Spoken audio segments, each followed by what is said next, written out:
Chegou a hora da sua consulta marcada. Aqui no podcast da Unimed Vitória, a receita é simples. Informação onde você estiver. Olá, seja muito bem-vindo a mais um episódio do Consulta Marcado, podcast da Unimed Vitória, para ajudar você a cuidar da sua própria saúde.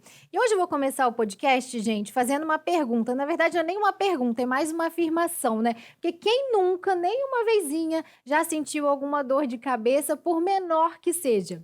E é justamente sobre isso que a gente vai falar hoje no nosso podcast. E para ajudar a gente a esclarecer mais sobre esse tema, eu trouxe aqui o Dr. Daniel Escobar, que é neurologista da Unimed. Doutor, seja muito bem-vindo, sinta-se à vontade. Bom dia, tudo bem, Maíra? Prazer estar aqui com vocês. Acho que a gente vai ter um bate-papo bem bacana. Obrigado pelo convite. Imagina. Eu vou começar perguntando, doutor, se dor de cabeça é uma doença ou é um sintoma? Essa pergunta é muito interessante, né? Quando a gente começa a analisar um pouco as dores de cabeça, a gente pode dividir elas em dores de cabeça primárias e dores de cabeça secundárias, né? As dores de cabeça primárias, elas são umas doenças primárias, por exemplo, a enxaqueca, a cefaleia tensional, elas são, na verdade, umas doenças, né? Já as dores de cabeça secundárias, que são, por exemplo, relacionadas a uma pessoa ter batido a cabeça ou alguma lesão no cérebro, essas sim são dores de cabeça secundárias, acabam sendo sintomas de uma determinada doença. Entendi. Vamos começar então pelas mais simples, para a gente ir dificultando um pouco mais o tema ao passar do tempo. Começando, cefaleia e enxaqueca. O que é mais comum? O que as pessoas têm assim no cotidiano que às vezes até chega aos consultórios, ou às vezes nem chega até o consultório, né? Uhum. Primeira coisa é a gente saber exatamente do que a gente está conversando. O termo cefaleia e dor de cabeça acabam sendo sinônimos, né? E a Uhum. gente pode diferenciar dentro das dores de cabeça primárias, né, os dois principais subtipos, né? Que são as dores a enxaqueca, né, e a cefaleia tensional.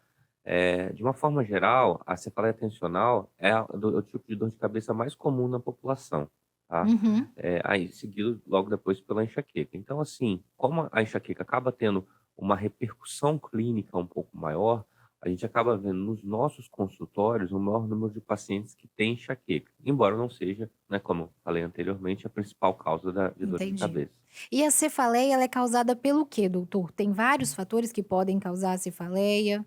Exatamente, né? Existe dependendo do tipo de dor de cabeça, né, existe uma gama de fatores, né, que vão do condicionamento estrutural do sistema nervoso da pessoa, da forma com que ela percebe a dor. Tem gente que percebe a dor de uma forma mais importante, tem gente que percebe a dor de uma forma mais fraca, né, estímulos miofaciais, né, a musculatura, né, da face e do crânio pode estar diretamente envolvido na gênese da dor de cabeça, fatores genéticos também, né? Tem pessoas que a gente já sabe hoje em dia que tem determinados genes que estão relacionados a tipos específicos de dor de cabeça, né? Alterações no fluxo sanguíneo dessa pessoa, no fluxo sanguíneo cerebral, a quantidade de sangue que chega em determinadas regiões, né? Uhum. Pode estar relacionado à liberação de neurotransmissores que estão relacionados à dor. O estilo de vida dessa pessoa, né? Que vai desde os hábitos de exercício físico até alimentares. Então, tudo isso é uma gama a gente diz hoje em dia que as dores de cabeça, né, a enxaqueca e principalmente a cefaleia tensional são doenças multifatoriais, Uhum. né, que existe uma gama de fatores que está envolvido na gênese desse quadro. E tem o estresse também, né, doutor? É, Preocupação, tudo isso pode gerar de fato dor de cabeça? Pode, com certeza, né, como eu disse, a percepção externa, né, a forma com que você absorve a percepção externa daquilo que você vem vivendo, ela é absorvida de formas diferentes, ela é interpretada de forma diferente de indivíduo para indivíduo. E certamente isso contribui na gênese da dor de cabeça também. Uhum. Já a enxaqueca, a gente pode dizer que a enxaqueca é crônica, ela sempre acontece. E eu queria perguntar, aproveitar também, doutor, e perguntar assim: existem gatilhos para desencadear a dor de cabeça ou a enxaqueca? Porque quando a gente pensa em gatilho, a gente pensa assim: se tem gatilho, tem como prevenir, né? Perfeito.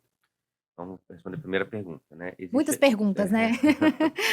Existe a dor de cabeça, as dores de cabeça, né? A cefaleia tensional, a enxaqueca, a esporádica, né? Que acontece em alguns períodos do dia, com menor frequência, e as dores de cabeça crônicas, né? Que acontecem mais vezes no dia, né? Por exemplo, a cefaleia crônica diária, que acontece várias vezes ao longo do mês, mais de 15 vezes ao longo do mês do paciente, que ele tem dor. Então, assim, na maioria das vezes, o que acontece é que aquela cefaleia episódica, né, ela se transforma na cefaleia crônica. paciente não trata a medicação, não trata a doença. Ele vai levando, vai tomando um remédio aqui, um remédio ali, vai levando. Quando vê, tá tomando aquele monte de remédio, e aí você acaba cronificando a dor. E já é importante colocar, né, isso que eu pontuei aqui, que um dos principais fatores para o agravamento da dor de cabeça e também para a cronificação da dor de cabeça é a automedicação e o abuso de analgésicos. Isso dificulta o tratamento, piora o tratamento e torna muito mais difícil a melhora da qualidade de vida do doente. Retirar os remédios analgésicos é um pouco difícil. Uhum. Quanto a origem das dores de cabeça, os fatores desencadeantes, com certeza, né? Eu diria que a enxaqueca é uma doença clássica na qual você modificando o estilo de vida e retirando os fatores deflagradores da dor de cabeça, né, que iniciam a dor, a gente consegue melhorar muito o tratamento. Talvez eu vou até um pouco mais além. Se a gente seguir de uma forma rígida, né, as modificações de estilo de vida, que são basicamente baseadas no ajuste da retirada dos fatores desencadeantes, a gente consegue tratar muitos pacientes, muitas vezes até sem medicação. Vamos dar um exemplo de um fator desencadeante? O que pode ser um gatilho, por exemplo, para dor de cabeça? Mais comum, assim. Pronto. Primeiro é importante colocar que a gente tem que estudar, né, o indivíduo. Né? A gente tem um método que a gente chama de diário de cefaleia, que a gente consegue ver o que ele vem fazendo, como é que está o estilo de vida dele, e aí ver quando que a dor começa, e a gente consegue fazer uma associação clara para saber o que está fazendo isso no paciente. Mas, né, respondendo a sua pergunta, a gente tem alguns fatores claros, clássicos, que estão relacionados à dor de cabeça e enxaqueca. Por exemplo, em relação aos hábitos alimentares. O excesso de frituras, né, gordura, vinhos, queijos, né, principalmente aqueles queijos mais amarelos, escuros, mais fortes, fermentados, chocolate, especificamente em quantidades um pouco mais altas, ou aquele chocolate não amargo, né, com uma quantidade de leite. São alimentos que dão muita dor de cabeça. Chocolate, café, vinho, queijo, fermentados, melancia, caldo os temperos prontos, né, Industrializado, condimentados, né? industrializados, isso possuem conservantes, né, Uhum. que podem desencadear dor de cabeça. Isso, né, em relação às questões alimentares, né? Uhum. Mas ainda existem outras questões, né, que estão relacionadas à dor de cabeça, Uhum. que são relacionadas ao dia a dia, que vão desde a prática regular de exercício físico, ou seja, o sedentarismo pode estar relacionado à dor de cabeça. Uma outra coisa muito importante é a questão dos hábitos de sono. Se a pessoa não dorme bem, tem uma insônia ou uma noite fragmentada, né, por algum motivo, a chance dela ter dor de cabeça é muito maior, tá? Uhum. Então, se a gente melhora a qualidade de vida do sono do paciente, uma prática básica de higiene do sono, dormir em horários fixos, um lugar calmo, escuro, bem ventilado, né? Não ficar na frente de celular, tablet, televisão, antes de dormir 1 hora, você já melhora a qualidade de vida do paciente e diminui a chance de enxaqueca. Então, eu diria que o tripé do tratamento da enxaqueca, basicamente, é você ter hábitos de sono adequado, com hábitos alimentares adequados, com a prática regular de exercício físico. Uhum. Com isso, você consegue agrupar boa parte das condutas iniciais para o tratamento da melhora da qualidade de vida do paciente que tem enxaqueca. Quer dizer, por mais que existam fatores genéticos, predisposição para ter dor de cabeça e enxaqueca, o estilo de vida é fundamental, né, doutor? Independentemente se a pessoa tem ou não uma predisposição, se não cuidar, pode ser que tenha dor de cabeça. Sem sombra de dúvidas, sem sombra de dúvidas. Uhum. Como eu disse, muitos pacientes, é comum no meu consultório, né, no consultório nosso, a gente conversar com o paciente e explicar, olha,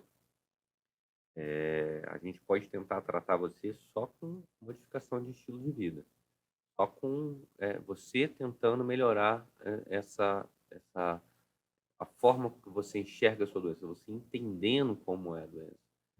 Claro, né? A gente utiliza sim a mão de fármacos, né? Remédios para prevenção de dor de cabeça. Eles são muito úteis. Prescrevemos eles todos os dias, praticamente. A questão é que o remédio sozinho, ele vai dar um efeito muito inferior àquele remédio combinado ao tratamento de modificação de estilo de vida. E mais do que isso, nós médicos não estamos ali só para prescrever remédios, estamos ali para promover a saúde do paciente. E a utilização de remédios, ela é baseada num planejamento terapêutico. Por 1 ano, 6 meses, 1 ano e meio, 2 anos, vai ser necessária a retirada do remédio. E aí a Uhum, retirada do remédio, ela deve ser acompanhada das modificações de estilo de uhum. vida. Senão, o paciente vai voltar a ter dor de cabeça. E aí eu vou voltar novamente nessa questão do uso indiscriminado dos analgésicos, doutor, para as pessoas não fazerem isso. O que que elas podem fazer no dia a dia se está surgindo uma dor de cabeça, aquela dorzinha chata, para evitar o analgésico, o abuso dos remédios? Tem como fazer alguma coisa? Pronto. Primeiro, assim, a gente deve evitar o abuso de analgésicos. Eventualmente, em determinadas situações, o analgésico se faz necessário, né? Nós temos que entender que o paciente eventualmente está passando por uma necessidade de, por exemplo, seguir a sua vida.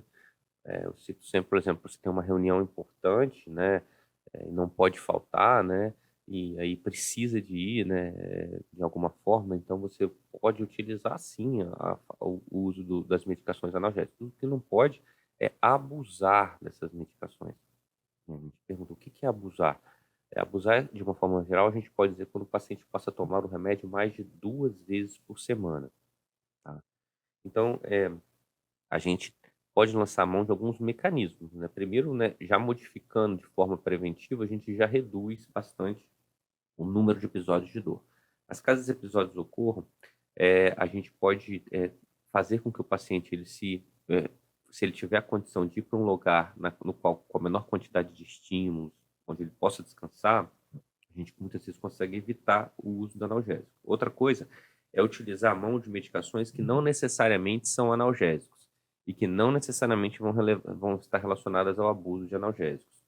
A utilização de compressas frias, descansos, local Hum, com baixo estímulo também pode de alguma forma ajudar. Então, entendi. assim, o que a gente puder fazer do ponto de vista de terapia ocupacional, até com outras medidas, né, comportamentais, para que o paciente não utilize o analgésico, a gente vai estar ganhando. É sempre importante frisar 2 coisas no tratamento, do momento da dor do paciente, né, que é muito comum. Você tem que explicar para o paciente que ele vai ter essa dor. Então, assim, falar para ele que ele vai passar por esse momento da dor e que a utilização de analgésicos de forma rotineira não é a melhor situação, mas que quanto menos ele utilizar o analgésico, a médio e longo prazo ele vai ter um benefício, isso ajuda no feedback positivo do entendimento dele da doença, para que no futuro para que ele, ao longo do tempo, ele consiga parar de tomar o remédio. Então você Uhum. explica para ele que no início é um pouco mais difícil, mas que com o tempo vai passar, que é melhor que ele perca um pouco de produtividade naquele momento, mas que no médio prazo isso vai trazer mais produtividade para ele. Então isso é uma conduta bem adequada de explicar para o paciente. Entendi. Para a gente encerrar, doutor, para a gente passar por todos os assuntos, eu queria perguntar: quando que a dor de cabeça não é normal? Quando que tem que correr para o médico, porque ela pode ser sintoma de outra coisa mais grave?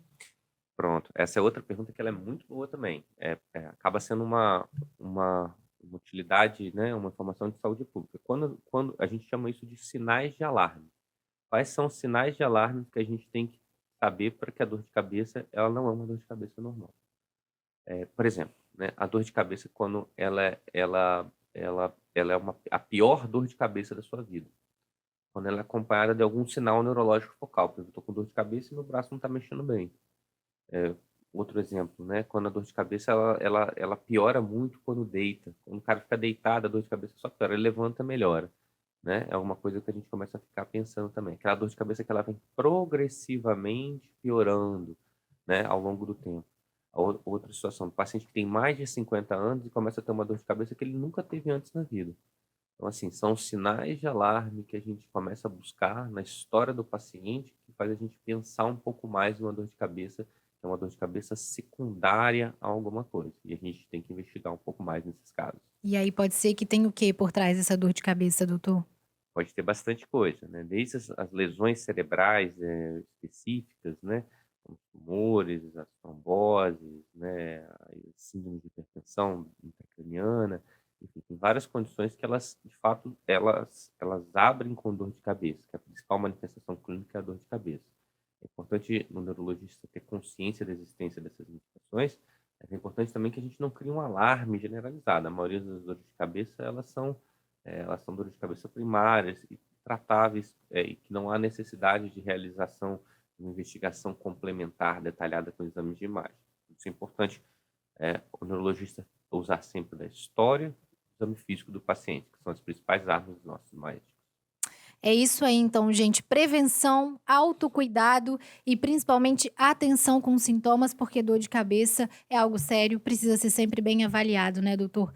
Muito obrigada pela sua participação aqui no nosso podcast. A gente está encerrando mais um episódio do Consulta Marcada. E se você tiver algum tema, quiser que a gente fale sobre alguma coisa, manda sugestão pra gente. O nosso e-mail anotei aqui, gente, para não esquecer, consultamarcada@unimedvx.com.br. Até mais, na próxima semana. Essa foi a sua consulta marcada. Te esperamos no próximo episódio. Unimed Vitória.